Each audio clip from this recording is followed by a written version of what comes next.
आज आमचे मित्र सुभाष पवारजी यांनी आणि त्यांच्या बरोबरच्या असणाऱ्या सर्व सहकाऱ्यांनी आज भारतीय जनता पार्टीमध्ये प्रवेश केला आहे।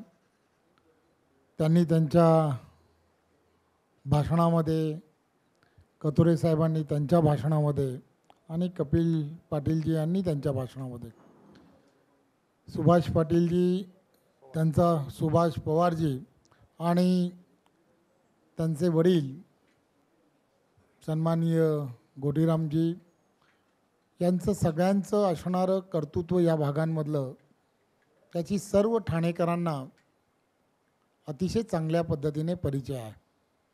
त्यामुळे एक चांगला परिवार, त्यांच्याबरोबर जोडलेली सर्व सहकार क्षेत्रामध्ये काम करणारे सर्वजण जेव्हा भारतीय जनता पार्टी पक्षामध्ये प्रवेश करतात तर ही आम्हा सर्वांसाठी अत्यंत महत्त्वाची अशी बाब आहे आणि त्यामुळे मी त्यांचं भारतीय जनता पार्टी पक्षामध्ये मनपूर्वक अभिनंदन करतो आल्याबद्दल आणि आभारही मानतो।